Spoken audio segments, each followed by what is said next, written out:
P V Anvar നമുക്കൊപ്പമുണ്ട്. P V Anvar, very good evening. അപ്രതീക്ഷിതമായൊരു നീക്കമായിരുന്നോ? താങ്കൾ തൃണമൂൽ കോൺഗ്രസിന്റെ അംഗമായി കഴിഞ്ഞു എന്ന് കേൾക്കുന്നു. എങ്ങനെ ഫസ്റ്റ് വിവരം ഡോക്ടർ അരുൺജിക്ക് കിട്ടുന്നത് എനിക്ക് അറിയില്ല. ഒരു സ്വകാര്യ ഓപ്പറേഷൻ നടത്തിയത് പെട്ടെന്ന് അവിടെ വിവരം കിട്ടിയല്ലോ. ഓക്കെ. എപ്പോഴായിരുന്നു അംഗത്വം സ്വീകരിച്ചത്? അഭിഷേക് ബാനർജി ആണോ? മമതാ ബാനർജിയുമായി സംസാരിച്ചോ അങ്ങ്? അതെ. അഭിഷേക് ബാനർജി പാർട്ടിയുടെ ഓൾ ഇന്ത്യ തൃണമൂൽ കോൺഗ്രസിന്റെ നാഷണൽ ജനറൽ സെക്രട്ടറി ആണല്ലോ അഭിഷേക് ബാനർജി MP. അദ്ദേഹമായിട്ടുള്ള മീറ്റിംഗിലാണ് തീരുമാനമായി ജോയിൻ ചെയ്തത്. തൃണമൂൽ കോൺഗ്രസിന്റെ രാഷ്ട്രീയ ആശയവുമായി യോജിച്ചു പോകാൻ കഴിയും. മതി മാനുഷ് എന്നാണല്ലോ. അപ്പം മണ്ണിന് വേണ്ടിയും ഒക്കെ തൃണമൂൽ കോൺഗ്രസ് അവിടുത്തെ കർഷകർക്ക് വേണ്ടിയും ഒക്കെ പോരാടുന്ന മനുഷ്യൻ.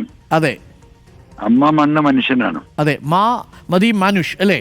അപ്പോ താങ്കളും മലയോര ഗ്രാമത്തിന് വേണ്ടി വന്യജീവികൾക്കെതിരെ വനം വകുപ്പുമായി ബന്ധപ്പെട്ട ഒരുപാട് പ്രതിഷേധങ്ങളൊക്കെ താങ്കൾ നടത്തിയ ഘട്ടത്തിലാണ് തൃണമൂൽ കോൺഗ്രസുമായി ചേരുന്നത്. എവിടെ വെച്ചായിരുന്നു ഈ കൂടിക്കാഴ്ച, ശ്രീ പി വി അൻവർ? ഇത് തൃണമൂൽ കോൺഗ്രസിന്റെ ദേശീയ ഓഫീസ്, നാഷണൽ ഓഫീസ് ഇവിടെ കൽക്കട്ടയിലാണ്. ആ ഓഫീസിൽ വെച്ചാണ് അദ്ദേഹമായി കൂടിക്കാഴ്ച നടത്തിയത്. മമതാ ബാനർജിയുമായി നേരത്തെ കൂടിക്കാഴ്ച നടത്തിയിരുന്നോ, അതല്ലെങ്കിൽ ടെലിഫോണിൽ സംസാരിച്ചിരുന്നോ? ടെലിഫോണിൽ സംസാരിച്ചിരുന്നു, ഇന്നും സംസാരിച്ചിരുന്നു.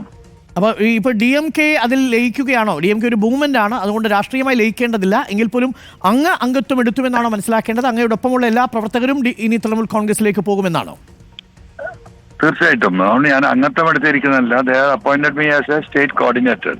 I am doing the coordination work for the Trinamool party Trinamool Congress. അപ്പോൾ തൃണമൂൽ കോൺഗ്രസിന്റെ സംസ്ഥാന കോർഡിനേറ്റർ ആയിട്ടാണ് താങ്കൾ ഇപ്പോൾ നിയമിച്ചിരിക്കുന്നത്.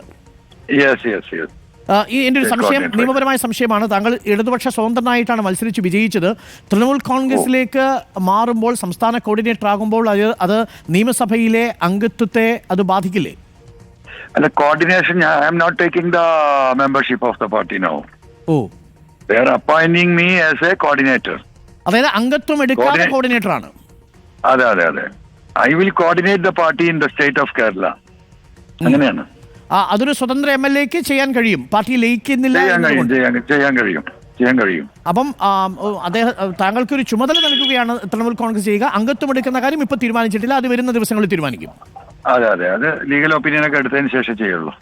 ഓക്കെ. അപ്പൊ അംഗത്വം സ്വീകരിക്കാതെ സംസ്ഥാന കോർഡിനേറ്റർ ആയിരിക്കുന്നു അല്ലേ?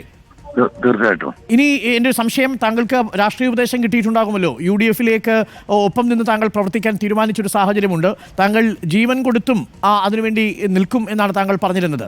ഇനി UDF-ലേക്കുള്ള പ്രവേശനം സംബന്ധിച്ച് ഇതും ഒരു പ്രധാനപ്പെട്ട വഴിത്തിരിവാകുമെന്ന് താങ്കൾ കരുതുന്നുണ്ടോ? അല്ല, അങ്ങനെയൊന്നും ആലോചിക്കുന്നില്ല അരുൺ. ഞാൻ പറഞ്ഞത് പിണറായി സത്തെ താഴെ ഇറക്കാനുള്ള പോരാട്ടത്തിൽ ജീവൻ കൊടുത്തും കൂടെ നിൽക്കും. അതുപോലെ കേരളത്തിലെ 1,30,00,000 ജനം അനുഭവിക്കുന്ന ഈ പീഡനം ഇന്നലെയും ചവിട്ടിക്കൊന്നു. ഇപ്പൊ 9 ആളായി മരിക്കുന്നത് ഈ ജനുവരിയിൽ. 2025 നമുക്ക് കേരളത്തിന്റെ ഗവൺമെന്റ് ചെയ്ത സംഭാവന എന്ന് പറഞ്ഞാൽ 9 ആളുകളുടെ കുടുംബം അനാഥമാക്കിയ സംഭാവനയായി ഗവൺമെന്റ് ചെയ്തത്. അപ്പോ ആ ഒരു സമരം ഏറ്റെടുത്തുകൊണ്ട് ഈ വന്യമൃഗ മേഖലയിൽ ഈ ശല്യം അവസാനിപ്പിക്കാൻ സംസ്ഥാന ഗവൺമെന്റിന് ചെയ്യാൻ പറ്റുന്നതിന്റെ പരമാവധി ഗവൺമെന്റിനെ കൊണ്ട് ചെയ്യിക്കുക. ഇപ്പൊ വന്ന ഈ ജനവിരുദ്ധ ബില്ല് കേരളത്തിലെ നിയമസഭയിൽ, ഈ സഭയിൽ വരാൻ പാടില്ല, അത് പാസ്സാകാൻ പാടില്ല, അത് ചർച്ച ചെയ്യാൻ പാടില്ല. അത്ര ജനവിരുദ്ധമാണ്.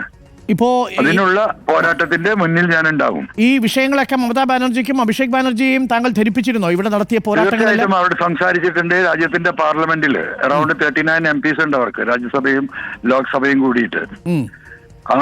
ആ MP-മാർ ഈ വിഷയം അതിശക്തമായി പാർലമെന്റിൽ ഉന്നയിക്കാനുള്ള നിലപാട് അവർ സ്വീകരിക്കും. അവരുടെ സ്റ്റേറ്റ്മെന്റ് വരും ഈ കാര്യങ്ങളൊക്കെ ബന്ധപ്പെട്ടുകൊണ്ട്. അപ്പോൾ താങ്കൾക്കൊപ്പം നിൽക്കുന്ന DMK-യിലെ ബാക്കി പ്രവർത്തകർ TMC-യിൽ അംഗത്വം എടുക്കും. താങ്കൾ അംഗത്വം എടുക്കുന്നത് പിന്നീട് തീരുമാനിക്കും. തീർച്ചയായിട്ടും. ഞാൻ എന്റെ കൂടെയുള്ള TMC-യിലെ പ്രവർത്തകർ മാത്രമല്ല, കേരളത്തിന്റെ ഈ 14 ജില്ലകളിൽ നിന്നും നിരവധിയായ ആളുകൾ ഈ പ്രസ്ഥാനത്തിലേക്ക് ഒഴുകും. ആ ഒരു സാഹചര്യം മൊത്തത്തിൽ സ്റ്റേറ്റിൽ നിലനിൽക്കുന്നുണ്ട്, പ്രത്യേകിച്ചും വനമേഖലയിൽ. ഓക്കെ. പ്രത്യേകിച്ച് തൃണമൂൽ കോൺഗ്രസിന് ബംഗാളിൽ അന്ന് കമ്മ്യൂണിസ്റ്റ് പാർട്ടിയും കോൺഗ്രസിനെയും ഒരേപോലെ നേരിടേണ്ട ഒരു സാഹചര്യമുണ്ട്. അപ്പോൾ തൃണമൂൽ കോൺഗ്രസിന്റെ ഭാഗമാകുന്നതോടുകൂടി താങ്കളുടെ ഈ UDF-നോടുള്ള നിലപാട് എന്തായിരിക്കും? UDF-നോട് സഹകരിച്ചു പോകുന്ന ഞാൻ ഓൾറെഡി പറഞ്ഞു കഴിഞ്ഞ കാര്യമാണ്. അത് മമതാ ബാനർജിയോട് പറഞ്ഞല്ലോ, കാരണം അവിടെ കോൺഗ്രസുമായി സഹകരിക്കുന്നില്ല മമതാ ബാനർജി. ഈ സ്റ്റേറ്റിലുള്ള നാഷണൽ ലെവലിൽ സഹകരിക്കുന്നുണ്ടല്ലോ, പാർട്ട് ഓഫ് ദ ഇന്ത്യ മുന്നണി. അതായത് വെസ്റ്റ് ബംഗാളിന് പുറത്ത് സഹകരിക്കുന്നതിൽ പ്രശ്നമില്ല. ഇല്ല, അങ്ങനെ തന്നെയാണല്ലോ. ഓൾറെഡി ഈ ഇലക്ഷനിലൊക്കെ അങ്ങനെ തന്നെയാണല്ലോ ഉണ്ടായിട്ടുള്ളത്. അപ്പോൾ യു ഡി എഫുമായി സഹകരിച്ചുകൊണ്ട് ഇന്ത്യ മുന്നണിയിലെ ഒരു ഘടകകക്ഷി എന്ന നിലയിലായിരിക്കും താങ്കൾ ഇനി പ്രവർത്തിക്കുക? തീർച്ചയായിട്ടും തീർച്ചയായിട്ടും. താങ്കൾ അംഗത്വം എടുത്തിട്ടില്ല, പക്ഷേ താങ്കൾ സംസ്ഥാന കോർഡിനേറ്റർ ആയിരിക്കും. തീർച്ചയായിട്ടും. താങ്കൾ എന്നത്തേക്കാണ് ഇനി മടങ്ങി വരിക? തിരിച്ചുവരവ് നാളത്തെ ഒരു ദിവസം കൂടി കഴിഞ്ഞു. നാളെ കുറച്ച് മീറ്റിംഗ്സ് പറഞ്ഞിട്ടുണ്ട് MP-മാരൊക്കെ ആയിട്ട്. ഓക്കെ, ആ മീറ്റിംഗ്സ് കഴിഞ്ഞിട്ട് വരും. അപ്പൊ സംസ്ഥാനത്ത് TMC കെട്ടിപ്പടുക്കുക എന്ന ദൗത്യമാണ് താങ്കൾക്കുള്ളത്? തീർച്ചയായിട്ടും തീർച്ചയായിട്ടും. Okay, thank you. TMC കെട്ടിപ്പടുക്കുകയും അതോടൊപ്പം പിണറായി സത്തെ താഴെ ഇറക്കുകയും, ഓക്കെ, ഈ രണ്ട് ദൗത്യം ഉണ്ടാവും. Thank you Shri PV Anwar.